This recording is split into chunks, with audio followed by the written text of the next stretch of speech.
Wafilipi 4 na mstari wa 19. Nitasoma Wafilipi 4 na mstari wa 19. Amina. Anasema, na Mungu wangu atawajazeni kila mnachokihitaji kwa kadiri ya utajiri wake katika utukufu ndani yake Kristo Yesu. Rudia tena hiyo, watu hawajasikia.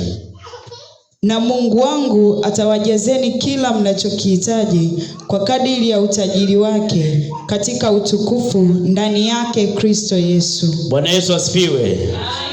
Tumesema Mungu ndiye baba yetu. Kwa hiyo makusudi mengine ya kuweza kwenda kuzungumza na Mungu, kwa sababu Mungu ndiye baba yetu. Tunapoitana Bwana jioni kuna maombi. Maana tunasema jamani, jioni kuna mazungumzo kati ya sisi na nani? Na baba yetu wa mbinguni. Kusanya yote ambayo wewe unayo, njoo tukusanyike kwa pamoja, tumwambie baba yetu wa mbinguni. Ndio Mungu anasema, na Mungu wangu atawajazeni, yani na baba yetu wa mbinguni atatujaza kwa kila tunachokihitaji tukiwa ndani ya nani? Ya Yesu Kristo. Na sisi tuko ndani ya Yesu Kristo. Bwana Yesu asifiwe. Amen. Bwana asifiwe. Amen. Kwa kuwa tuko ndani ya Yesu Kristo, Mungu yuko tayari kutujaza kwa kila tunachokihitaji. Kwa hiyo ni wewe tukumruhusu sasa akujaze katika nafasi gani? Akujaze katika sehemu gani? Unataka nini Mungu ayafanye kwenye maisha yako?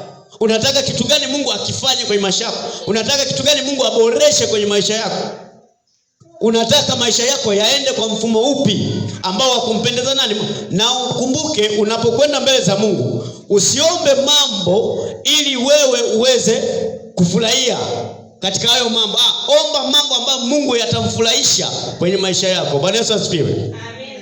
Bwana asifiwe. Sisi tunajua kama wazazi, mtoto akiomba kisu unampa. Bwana Yesu asifiwe.